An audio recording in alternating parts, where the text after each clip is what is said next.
Good evening, and welcome to our Centennial Gala, celebrating the founding of the Women's Club of Larchmont, Inc.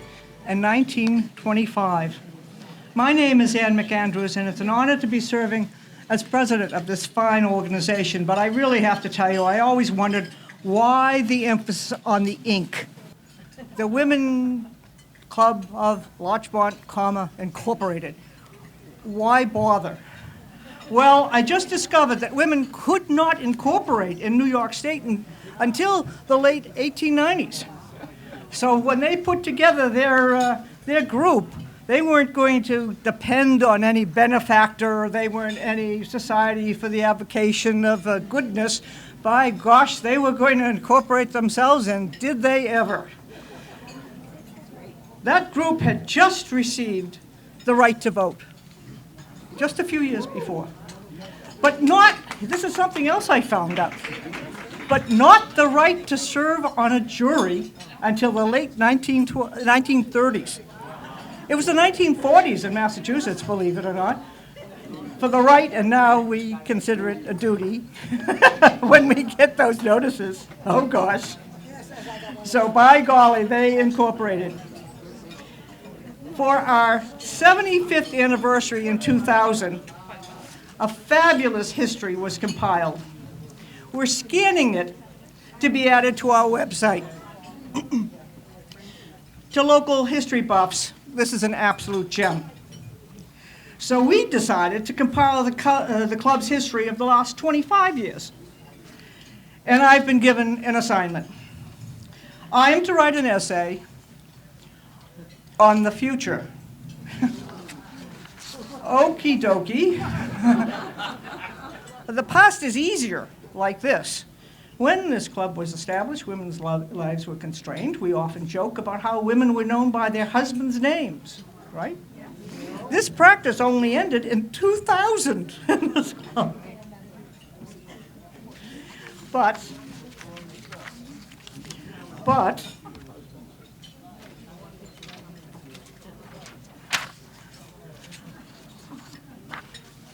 so I looked at what was written about the future in 2000, since it was, as we know, only yesterday.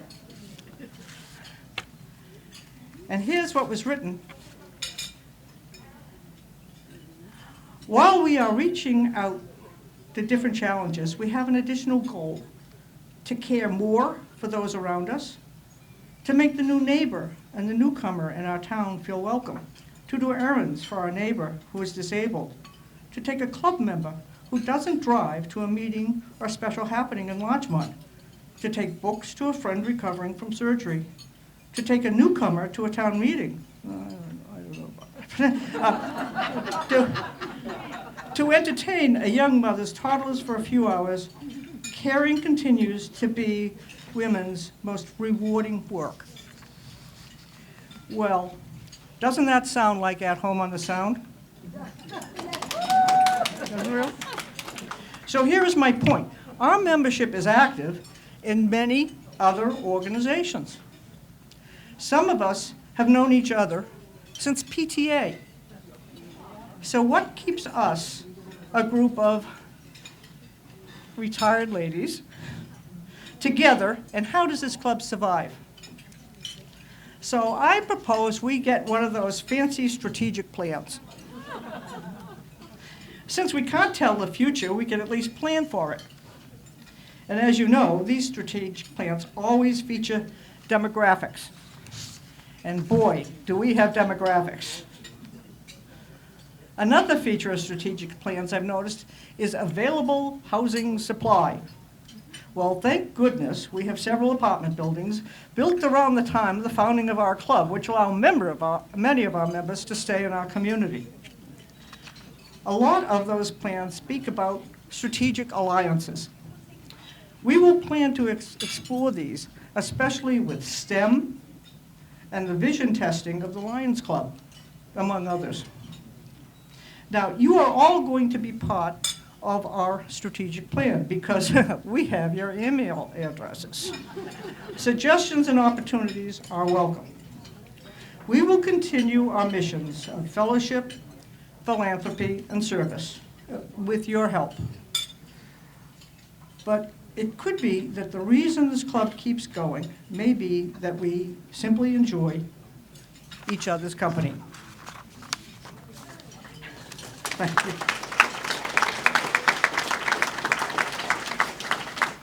And with that in mind, it's my pleasure to introduce our elected officials who have been so generous with their time to come visit us. First, if he is still here, if Congressman George Latimer is here, it would be wonderful if he could say hello. Would you like to say a few words?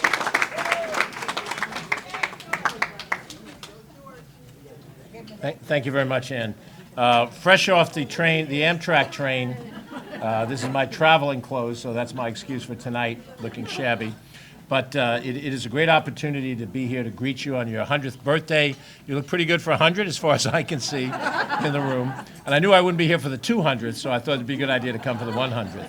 But I know quite a large number of people in this room, and I know the work that you do as part of the Women's Club, and I know the work that you do outside of the Women's Club, from Furniture Share House to work that's done in the League of Women Voters, to just a host of philanthropical things that as individuals you're doing, and then under the aegis of the Women's Club. And I guess at some point in time, as you were saying, Ann, that there was once upon a time when she was Mrs. Rudolph Macy instead of Janet to Macy on her own right. But there's something to be said for the fact that we have all gone through a societal change, and that's a good change. Speaking for my gender, that women are understood to be in their own right leaders, people of accomplishment, people who can do things that are worthy of respect and appreciation, and that may not have been the way it was 100 years ago. So let's give the pioneers all the credit in the world, but let's credit the women of today for taking this to the next level. Thanks very much. Have a great day.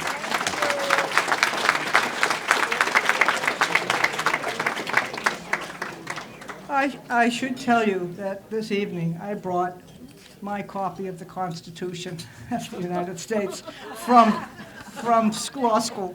And here I am, and I asked George to autograph this for me, just to keep it in mind, folks. Thank you. I know you're doing God's work down there.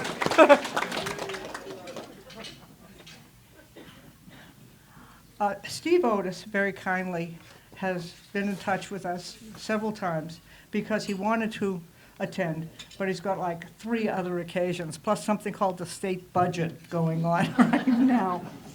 But he did send us this citation.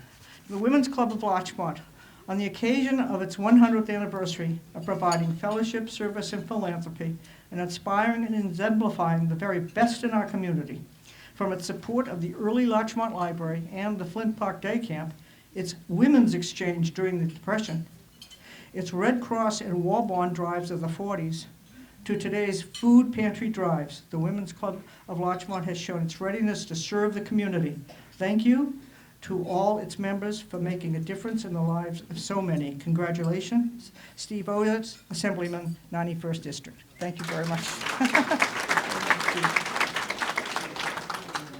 We have members of the Town Council here. First of all, would you please stand? Town Supervisor Jane Alcanini and Council members Robin Jaczynski, Sabrina Fendelman, and Anat Nebia. Jane, would you like to come?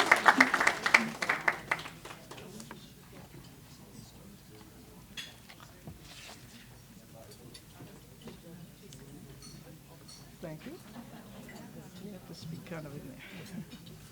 Hi, I'm Jane Elkindini, Town Supervisor of the Town of Mamaroneck, and I'm happy to say a proud card-carrying member of the Women's Club.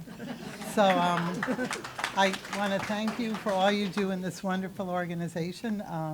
When I first became an elected official, Valerie O'Keefe, then Town Supervisor, told me, as she was taking me under her wing and telling me what I needed to do to be an elected official, that I had to join the Women's Club. That was her first edict to me. And here I am 15 years later, and I've gotten so much out of it, and so has the community. And I have here on behalf of the town board a proclamation honoring you for your 100th anniversary and all the things you do for the community. Well, thank you very much. Thank you. Thank you, Jane.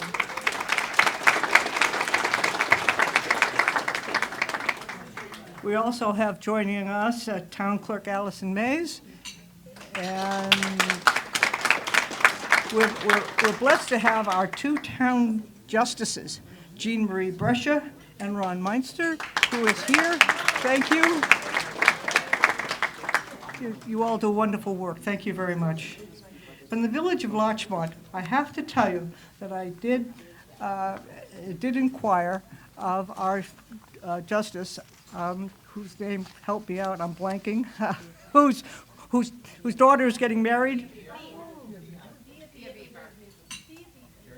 That's right. And she couldn't attend because, you know, she's the mother of the bride. But we do have Bridget Brennan, Dana Post, and our friend and benefactor, Peter Finelli, who are from the village of Larchmont.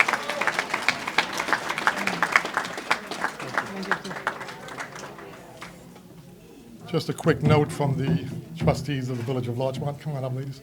We're coming. Come on in. We're here with you. Thank you. We're letting the man It speak. takes a team. So we do not have a proclamation, but what we decided to do was have the Women's Club to march in the Memorial Day Parade and lead the parade down from the train station to Village Hall. I know that we would be honored. For those of you that can attend, this is a big deal for us. And we're going to have a lot of fun, and we'll have some, hopefully, some hot dogs when it all done. Anyone want to say that? You want me to say? Yeah, you want to say what you did? And now I'd like to introduce Trustee Brennan. We just want to extend our congratulations. This is quite an accomplishment and such incredible role models for our growing community. And so we're happy to dedicate the Memorial Day Parade to this organization. And congratulations again. We are so proud of all the work that you have done within the past 100 years. So we are happy to be here to celebrate with you and happy to honor you in our parade. So ladies, put on your hiking shoes and your sneakers and be ready to have a good time and lead us down to the Village Hall. All right? Let's make some noise out there. Yeah!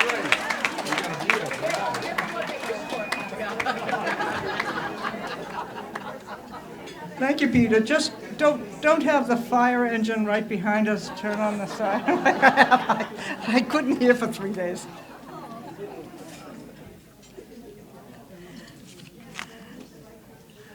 In order to continue, I'd ask our former town supervisor, former town justice, Dolores Battaglia, a friend to us all, to offer us reflections before our dinner. Thank you.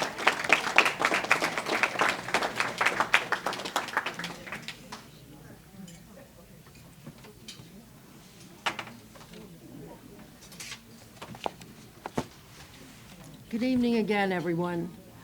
But before the festivities begin, I would like to share with you a few moments of reflection on what we are really celebrating here tonight.